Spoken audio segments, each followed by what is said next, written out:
ஆண்டவராகிய இயேசு கிறிஸ்துவின் நாமத்தில் காலை வாழ்த்துக்கள். இன்றைய மன்னா, பரிசுத்த ஸ்தலமாக ஒரு ஆலயத்தை கட்டுவதற்கு கர்த்தர் உன்னை தெரிந்து கொண்டார். 1 இது அதன் நடுப்பகுதி.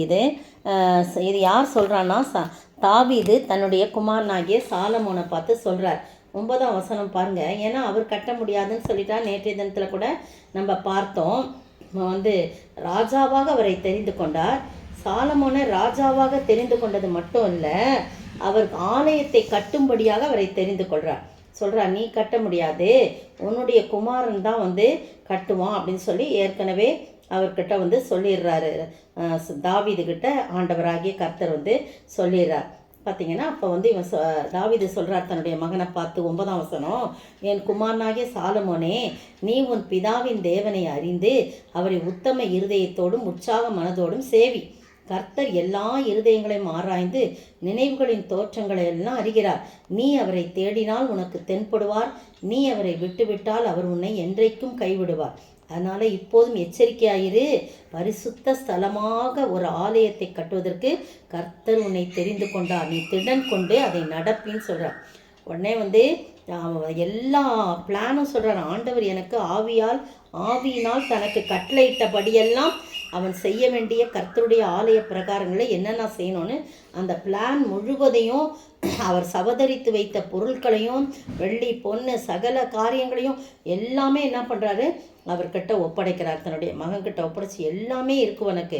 இந்த 19ஆம் வசனம் பாருங்கள். இந்த மாதிரியின்படி சகல வேலைகள் எது கேருபீன்கள் எப்படி வாகனத்தின் மாதிரியும், கேருபீன்களுக்கான வாகனத்தின் மாதிரி சட்டைகளை விரித்து எப்படி அந்த இது போல் இருக்குது, அதெல்லாம் எல்லாமே என்ன பண்ணுறாரு, அந்த பிளானை போட்டு கொடுக்கறத பார்க்குறோம். எல்லாம் ஆவியானரும் போட்டு கொடுத்தாரோம். இந்த மாதிரியின்படியே நீ சகல வேலைகளும் எனக்கு தெரியப்படுத்த இவையெல்லாம் கர்த்தருடைய கரத்தினால் எனக்கு எழுதி கொடுக்கப்பட்டது. 12ஆம் வசனத்தில் ஆவியால் தனக்கு கட்டளையிட்டபடியெல்லாம் அவன் செய்ய வேண்டியதுன்னு சொல்லப்பட்டிருக்கு. இங்கே என்ன சொல்கிறாரு, இவைகளெல்லாம் கர்த்தருடைய கரத்தினாலே எனக்கு எழுதி கொடுக்கப்பட்டது. எத்தனை பாக்கியமான நிலைமை பாருங்க.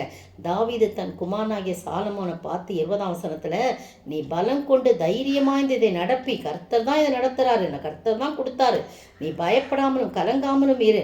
தேவனாகிய கர்த்தர் என்னும் என் தேவன் உன்னோடே இருப்பார். கர்த்தருடைய ஆலயத்தை கட்டுகிறதுக்கு அடுத்த சகல கிரியைகளையும் நீ முடித்து தீரு மட்டும் அவர் உன்னை விட்டு விலகவும் மாட்டார், உன்னை கைவிட மாட்டான். உனக்கு எல்லாம் ஆசாரர்கள் இருக்காங்க, லேவியர்கள் இருக்கிறாங்க, உன்னை நிறைய சகலவித வேலையில் செய்ய நிபுணர்கள் இருக்கிறாங்க, உன் சொற்படியெல்லாம் செய்யறதுக்கு கேட்கும் பிரபுக்கள் சகல ஜனங்கள் இடத்துல இருக்கிறாங்க அப்படின்னு சொல்லி சொல்கிறாங்க. ஏன்னா நீ கட்டுறது ஒரு மனுஷன், நீ செய்ய வேண்டிய வேலை ரொம்ப பெருசு.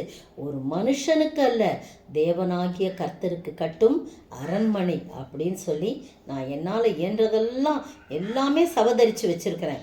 இன்னும் நீ காரியங்களை வச்சு நடப்பின்னு சொல்கிறார். பார்த்தீங்களா, ஒரு தகப்பன் தன் மகனுக்கு கர்த்தருடைய ஆலயத்தை கட்டக்கூடிய காரியங்களை குறித்து அவர் என்ன பண்ணுறாரு, நல்லா சொல்லி, இது ஆண்டவருக்கென்று கட்டும் அரண்மனை, மனுஷருக்கு அல்ல. அவர் கட்டும்போது கூடவே இருப்பார், ஏன்னா அவர் தான் எல்லா பிளானும் கொடுத்தாருன்னு சொல்கிறான். நீங்களும் நானும் இந்த புதிய ஏற்பாட்டின் காலத்தில் நாமளே அந்த ஆலயம், இந்த ஆலயம் பரிசுத்தமாய் கட்டப்பட வேண்டும், கர்த்தருக்கென்று கட்டப்பட வேண்டும், கர்த்தர் வாசம் பண்ணும்படியாக கட்ட வேண்டும் என்றால் நாம் எவ்வளவு ஜாக்கிரதையோடு இருக்க வேண்டும். இப்போதும் எச்சரிக்கையாயிரு. பரிசுத்த ஸ்தலமாக ஒரு ஆலயத்தை கட்டுவதற்கு கர்த்தர் உன்னை தெரிந்து கொண்டான். இன்றைக்கு தியான வசனம் பாருங்கள். அப்படி திடன் கொண்டு காரியத்தை நடப்பின்னு சொல்கிறார். அப்போ நீங்களும் நானும் இந்த சரீரம் என்னும் ஆலயத்தை பரிசுத்த ஸ்தலமாக, தேவன்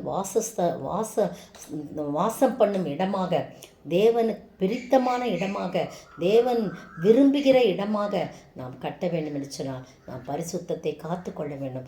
எப்படியெல்லாம் இந்த ஆலயம் கட்டினா ஆண்டவர் பிரியப்படுவார், வாசம் பண்ணுவான்னு யோசித்து பார்த்து வேண்டாத காரியங்கள், கர்த்தர் அருவருக்கின்ற காரியங்கள் ஏதாவது நம்மிடத்தில் இருக்கான்னு சொல்லி எல்லாத்தையும் விலைக்கு, பொன்னினாலும் அல்ல வெள்ளினாலும் அல்ல, விலையேற பெற்ற ஆண்டவருடைய இரத்தத்தினாலே நாம் கழுவப்பட்டு பரிசுத்தப்படுத்தப்பட்டு அவருக்கென்று நம்முடைய சரீரம் என்னும் ஆலயத்தை கட்டும்போது கர்த்தர் நம்மை ஆசீர்வதிப்பார். அந்த ஸ்தானத்திலே நம்மை உயர்த்துகிறவராயிருப்பார். நம்மை விட்டு விலகாமலும் நம்மை கைவிடாமல் இருக்கிற ஆண்டவர் நம்மோடு கூட இருக்கிறார். ஜெபிப்போமா.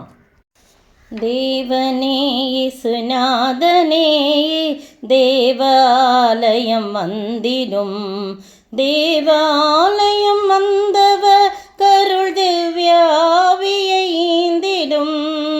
தேவனே இயேசுநாதனே தேவாலயம் வந்திடும்.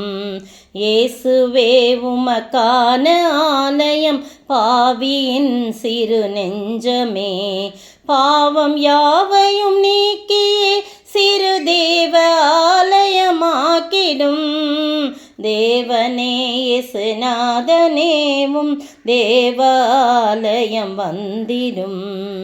ஸ்தோத்திரிக்கிற ஆண்டவரே, துதிக்கிற ராஜா, தேவாலயமாகிய ஆண்டவரே தகப்பனே, அதை கட்டுவதற்கு சாலமோன் தாவீது எப்படி ஆண்டவரே அதை கரிசனையோடு நீங்கள் கொடுத்த பிளான் படி கட்டினது போல நாங்களும் நீர் வாசம் பண்ணும்படியாக என்னுடைய சரீரம் என்னும் ஆலயத்தில், என்னுடைய இருதயம் என்னும் ஆலயத்தில் நீர் வாசம் பண்ணும்படியாக பரிசுத்தத்தை காத்து கொண்டு வாழ நீர் உதவி செய்ய வேண்டும் என்று கர்த்தரும் மீட்பரும் ராஜாவுமாய் இயேசு கிறிஸ்துவின் விலையேற பெற்ற நாமத்தில் ஜெபிக்கிறேன் ஆண்டவரே. இதற்காக எங்களை தெரிந்து கொண்டீர் என்பதை நாங்கள் உணர்ந்து வாழ உதவி செய்யும் இயேசுவின் நாமத்தில் பிதாவே, ஆமென்.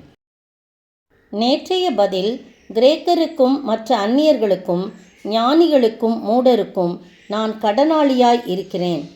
ரோமர் 1:14. இன்றைய கேள்வி, தேவனுடைய எதை மாற்றி எதை தொழுது சேவியாமல் எதை தொழுது சேவித்தார்கள்? தேவனுடைய எதை மாற்றி எதை தொழுது சேவியாமல் எதை தொழுது சேவித்தார்கள்?